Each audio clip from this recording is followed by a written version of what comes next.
Welcome to Kannan info Tamil.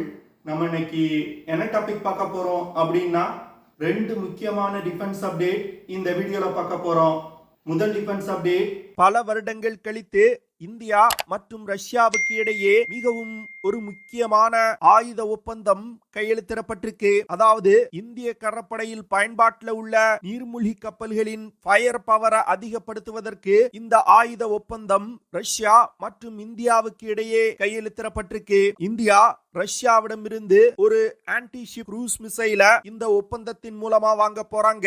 India ரஷ்யாவிடமிருந்து வாங்க உள்ள மிசைலோட செயல்திறன் மற்றும் சிறப்பு அம்சங்கள் என்ன, இந்த மிசைல எதற்காக இந்தியா வாங்கி தன்னோட நீர்மூழ்கி கப்பல்கள்ல இணைக்கிறாங்க, அப்படி இணைப்பதன் மூலமா இந்திய நீர்மூழ்கி கப்பல்களோட தாக்கும் திறன் எப்படி அதிகரிக்கும் அப்படிங்கிறது குறித்து பார்க்கலாம். இரண்டாவது அப்டேட், சமீபத்துல இந்திய கடற்படை இண்டிஜினியஸ் ஏர்கிராப்ட் 2 அப்படிங்கிற திட்டத்தை செயல்படுத்த போறது இல்ல அப்படின்னு அறிவிச்சாங்க. இதனை தொடர்ந்து நிறைய டிஃபென்ஸ் எக்ஸ்பர்ட்ஸ் இந்தியாவின் இந்த திட்டத்துக்கு எதிராக விமர்சனம் செஞ்சு வந்துகிட்டு இருந்தாங்க. ஆனா தற்போது IAC-2 திட்டத்தை விட ஒரு பிரம்மாண்ட திட்டத்தை இந்தியா செயல்படுத்துவதற்கு தான் இந்த IAC-2 திட்டத்தை கைவிட்டிருக்காங்க அப்படிங்கிற விஷயம் வெளிவந்திருக்கு. அதாவது பிரான்ஸ் அணுசக்தியில் இயங்கக்கூடிய ஏர்கிராப்ட் கேரியர்களை உருவாக்குவதற்கு இந்தியாவுடன் இணைந்து செயல்பட விருப்பம் தெரிவிச்சிருக்காங்க.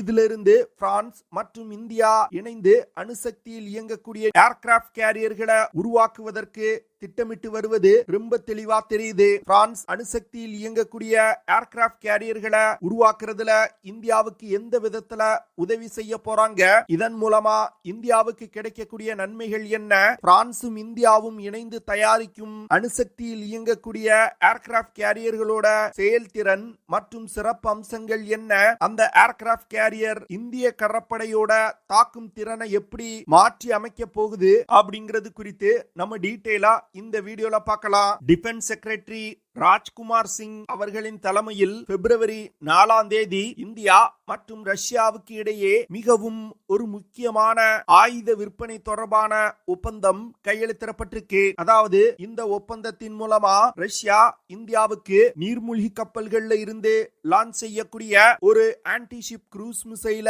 விற்பனை செய்வதற்கு முன் வந்திருக்காங்க. அதாவது ரஷ்யா இந்தியாவுக்கு 3M54 கிளப் எஸ் அப்படிங்கிற ஒரு அதிநவீன ஆன்டி ஷிப் க்ரூஸ் மிசைல விற்பனை செய்வதற்கு முன் வந்திருக்காங்க. இந்த ஆன்டி ஷிப் மிசைல்கள் தற்போது இந்திய கடற்படையில் பயன்பாட்டில் உள்ள சிந்துகோஸ் கிளாஸ் நீர்மூழ்கி கப்பல்கள்ல இருந்து பயன்படுத்தப்பட உள்ளது. இந்த சிந்துகோஸ் கிளாஸ் நீர்மூழ்கி கப்பல்கள் ரஷ்யாவுடைய கிலோ கிளாஸ் சப்மரீனை பேஸா வச்சு உருவாக்கப்பட்டிருக்கு.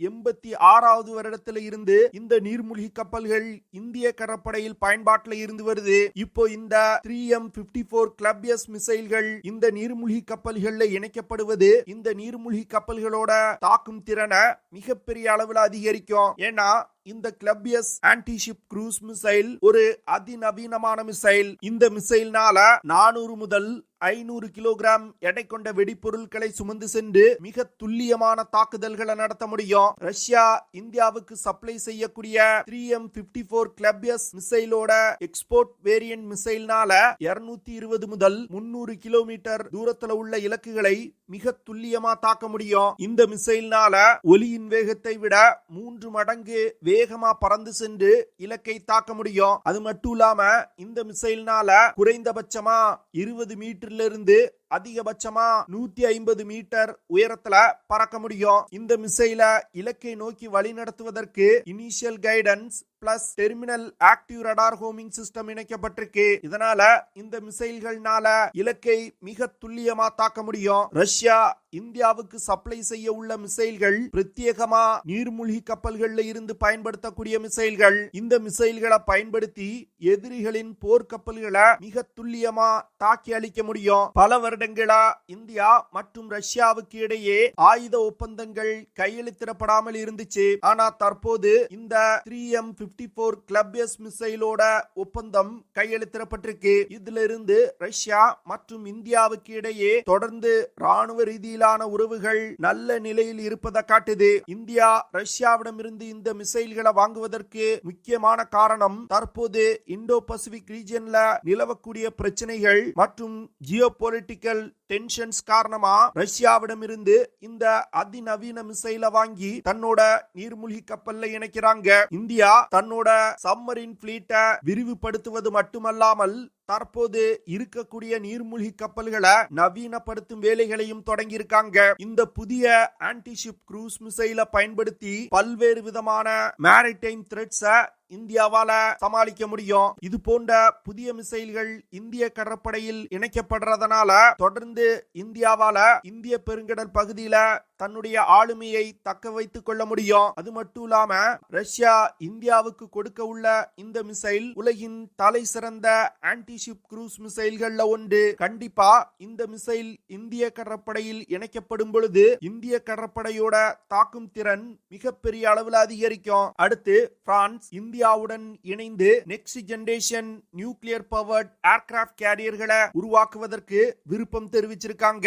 இந்த விஷயம் இந்தியாவுக்கு ஒரு மிகப்பெரிய ஜாக்பாட் அப்படின்னு டிஃபென்ஸ் எக்ஸ்பர்ட் சொல்றாங்க.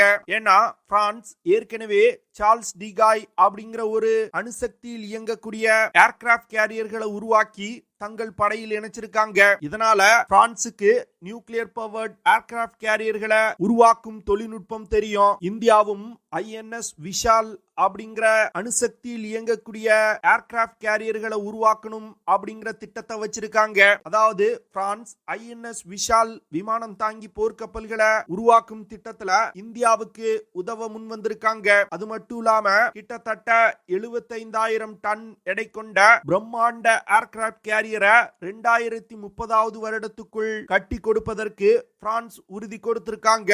இந்தியா உருவாக்க திட்டமிட்டிருக்க INS விஷால் விமானம் தாங்கி போர்க்கப்பல் 305 மீட்டர் நீளமும் 79 மீட்டர் அகலமும் கொண்டதாயிருக்கும். இன்னும் சில டிஃபென்ஸ் எக்ஸ்பர்ட்ஸ் INS விஷால் விமானம் தாங்கி போர்க்கப்பல் 75,000 டன்னுக்கும் அதிகமான எடையில தான் இருக்கும் அப்படின்னு சொல்லி வந்துகிட்டு இருக்காங்க. அது மட்டும் இல்லாம இந்தியாவின் கப்பல் கட்டும் நிறுவனங்கள் டிசைன் செஞ்சிருக்க இண்டிஜினியஸ் ஏர்கிராஃப்ட் கேரியர் 3 டிசைனை அப்படியே எக்ஸிக்யூட் செய்வதா பிரான்ஸ் ஒப்புதல் கொடுத்திருக்காங்க. அதாவது பிரான்ஸ் மற்றும் இந்தியா இணைந்து உருவாக்கும் விமானம் தாங்கி போர்க்கப்பல் ஒரு பிரம்மாண்ட விமானம் தாங்கி போர்க்கப்பலா இருக்க போகுது. கிட்டத்தட்ட 17,000 ஸ்கொயர் மீட்டர் பரப்பளவு கொண்ட பிளையிங் டெக் அந்த விமானம் தாங்கி போர்க்கப்பல்ல இருக்கும். இதன் மூலமா 30 ரஃபேல் போர் விமானங்களை அந்த போர்க்கப்பல்ல இயக்க முடியும். அது மட்டும் இல்லாம நெக்ஸ்ட் ஜெனரேஷன் ஃபைட்டர் ஜெட்டுகளையும் இந்த விமானம் தாங்கி போர்க்கப்பல்ல இயக்க முடியும். அடுத்து 2 E-2W ஹவாக் ஏர்கிராஃப்ட் மற்றும் 6 மீடியம் ஹெலிகாப்டர்களை இந்த விமானம் தாங்கி போர்க்கப்பல்ல வச்சு இயக்க முடியும். பிரான்ஸ் இந்தியாவுக்கு அணுசக்தியில் இயங்கக்கூடிய ஏர்கிராஃப்ட் கேரியர் ப்ராஜெக்ட்ல நியூக்ளியர் டெக்னாலஜியை தவிர அனைத்து தொழில்நுட்பங்களையும் கொடுப்பதற்கு முன் வந்திருக்காங்க. குறிப்பா இமெயில்ஸ் அப்படிங்கிற எலக்ட்ரோ மேக்னெட்டிக் ஏர்கிராஃப்ட் லான்ச்சிங் சிஸ்டத்தை பிரான்ஸ் இந்தியாவுக்கு கொடுக்க முன் வந்திருக்காங்க. அது மட்டும் இல்லாம அமெரிக்காவுடைய போர்ட் கிளாஸ் ஏர்கிராஃப்ட் கேரியர்கள்ல இருக்கக்கூடிய பல தொழில்நுட்பங்கள் இந்த விமானம் தாங்கி போர்க்கப்பல்ல இருக்க போகுது. இவ்வளவு பிரம்மாண்டமான விமானம் தாங்கி போர்க்கப்பலை கட்டுவதற்காக தான் இந்தியா சிறிய அளவிலான IAC-2 ப்ராஜெக்டை ஸ்கிராப் செஞ்சிருக்காங்க. பிரான்ஸ் இந்தியாவுக்கு நான் நியூக்ளியர் டெக்னாலஜிகளை மட்டுமே சப்ளை செய்ய போறாங்க. இதன் காரணமாக விமானம் தாங்கி போர்க்கப்பலை இயக்குவதற்கு தேவையான நியூக்ளியர் ரியாக்டரை இந்தியா உள்நாட்டிலே டெவலப் செய்து கொள்ளணும். அதாவது 190 மெகாவாட் கொண்ட ரியாக்டரை Bhabha atomic research centre nuclear powered attack submarine ப்ராஜெக்டுக்காக டெவலப் செய்து வந்துகிட்டு இருக்காங்க. அதே நியூக்ளியர் ரியாக்டரை தான் இந்த விமானம் தாங்கி போர்க்கப்பல்லையும் பயன்படுத்த போறாங்க. இந்த INS விஷால் விமானம் தாங்கி போர்க்கப்பல்னால அதிகபட்சமா 30 நாட்ஸ் வேகத்துல பயணம் செய்ய முடியும். அது மட்டும் இல்லாம இந்திய கடற்படைக்காக இந்தியா உள்நாட்டிலே டெவலப் செய்து வரும் TEDBF விமானங்களையும் இந்த விமானம் தாங்கி போர்க்கப்பல்ல வச்சு இயக்க முடியும். பிரான்சும் இந்தியாவும் இணைந்து அணுசக்தியில் இயங்கக்கூடிய INS விஷால் விமானம் தாங்கி போர்க்கப்பலை கட்டுனாங்கன்னா அந்த விமானம் தாங்கி போர்க்கப்பல்கள்ல பயன்படுத்தப்படும் புதிய தொழில்நுட்பம் கொண்ட எக்யூப்மெண்ட்ஸை இந்தியா தயாரிக்க தேவையில்லை. இதன் காரணமாக விமானம் தாங்கி போர்க்கப்பலை உருவாக்க ஆகும் செலவு மிகப்பெரிய அளவுல குறையும். அது மட்டும் இல்லாம உலகின் வெகு சில நாடுகள்கிட்ட மட்டுமே உள்ள இமெயில்ஸ் அப்படிங்கிற எலக்ட்ரோ மேக்னெட்டிக் ஏர்கிராப்ட் லான்ச்சிங் சிஸ்டமும் இந்தியாவுக்கு கிடைக்கும். இந்த தொழில்நுட்பம் மட்டும் இந்தியாவுக்கு கிடைச்சா அதிக எடை கொண்ட ஆயுதங்களை சுமந்து கொண்டு ஐஎன்எஸ் விஷால் விமானம் தாங்கி போர்க்கப்பல்ல இருந்து டெக் பேஸ் ஃபைட்டர் ஜெட்டுகள்னால மிக எளிதா டேக் ஆஃப் ஆக முடியும். இதன் மூலமா ஐஎன்எஸ் விஷால் விமானம் தாங்கி போர்க்கப்பல்ல வச்சு இயக்கக்கூடிய டெக் பேஸ் ஃபைட்டர் ஜெட்டுகளோட தாக்கும் திறன் மிகப்பெரிய அளவில் அதிகரிக்கும். இது போன்ற பல விஷயங்களை கருத்தில் கொண்டுதான் இந்தியா IAC-2 ப்ராஜெக்ட ஸ்கிராப் செஞ்சிருக்காங்க. இந்த அணுசக்தியில் இயங்கக்கூடிய ஏர்கிராப்ட் கேரியர் மட்டும் உருவாக்கப்பட்டால் இந்திய கடற்படையோட செயல்திறன்ல மிகப்பெரிய முன்னேற்றம் ஏற்படும். அது மட்டும் இல்லாம இந்தோ பசிபிக் ரீஜன்ல சீனாவுக்கு நிகரா இந்தியாவால பவர் ப்ரொஜெக்ட் செய்ய முடியும். ஓகே ஃப்ரெண்ட்ஸ், நம்ம வீடியோவோட நிறைவு பகுதிக்கு வந்துட்டோம். இதெல்லாம் தான் நான் உங்ககிட்ட ஷேர் பண்ணணும் அப்படின்னு நினைச்ச விஷயங்கள். ஐ ஹோப் நான் ஷேர் பண்ண விஷயங்கள் உங்களுக்கு பிடிச்சிருக்கும்னு நினைக்கிறேன். அப்படி பிடிச்சிருந்துச்சுன்னா ஷேர் பண்ணுங்க, லைக் பண்ணுங்க, கமெண்ட் பண்ணுங்க. மறக்காம நம்ம சேனலுக்கு சப்ஸ்கிரைப் பண்ணுங்க. See you in the next video. Jai Hind.